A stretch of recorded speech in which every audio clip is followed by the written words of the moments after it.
The federal government's decision to block Qatar Airways from expanding its business in Australia has helped Qantas maintain its market share in the region. So how do we improve competition, which would reduce prices and reduce inflation in our economy? Joining me now is James Chin Moody, the CEO and co-founder of Sendle. James, thanks for your time today. Look, Qatar Airways, they wanted to fly 21 extra flights per week into Australia. Surely that would have helped reduce international airfare prices. Yeah, absolutely. I think, coming from a company, our entire purpose is to unlock existing infrastructure and use it to help make parcel delivery simple, reliable and affordable and bring the prices down. Absolutely. The way to fight inflation is to increase supply. If you can increase supply, then it brings the prices down. That simple, Ed. Yeah, so that's the best way. It's just simply, it's improving competition, because right now the Reserve Bank, they've raised interest rates really aggressively. Their cash rate's at 4.1%. So are you saying there's alternative ways other things we can do in our economy to bring down inflation and bring down prices? Yeah, I do believe so. In fact, if you think about competition, the good thing about competition, one thing is, yes, it does bring down prices.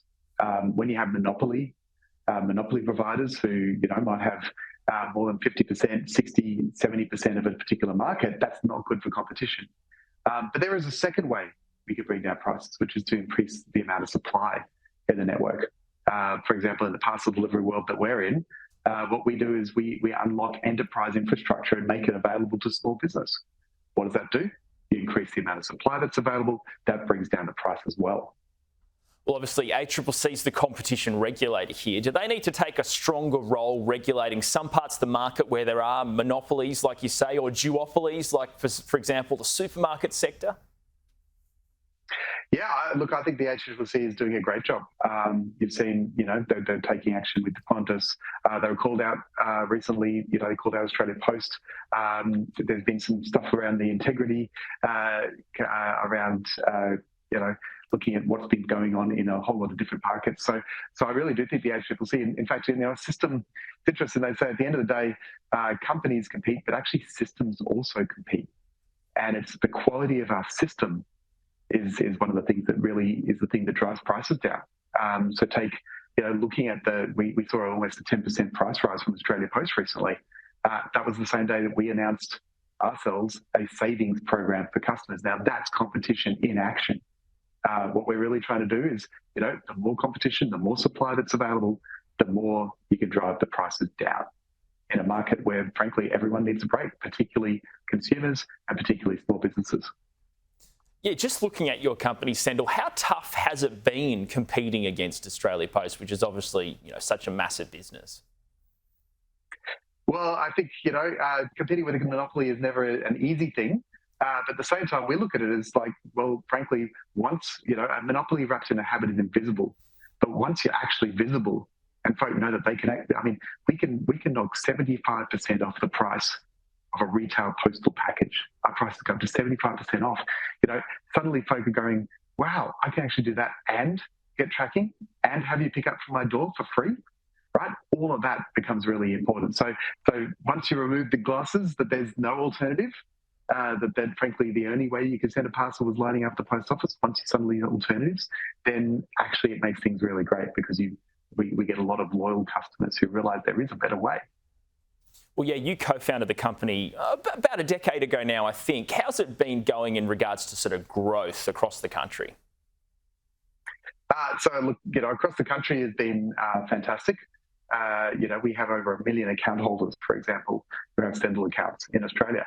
But the really exciting thing is we're actually a global business now. We've now sent a parcel from every single 3-digit zip code in America to every other 3-digit zip code in America. We can also pick up from 99% of Canada and deliver to 100% of Canada, which is an amazing journey for a business that started in Australia to become a really global powerhouse, but always with the same purpose. We want to make shipping for small business simple, reliable and affordable, and really compete against those big global monopolies who frankly have had it too good for too long, have underserved the small business market and done it at the cost of consumers.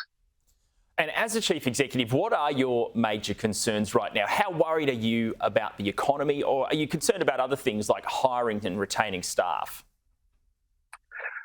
Look, it's interesting. I've just been at a global parcel conference, and I'd say, we're looking at the global now, and things are definitely improving compared to where they were 3 months ago.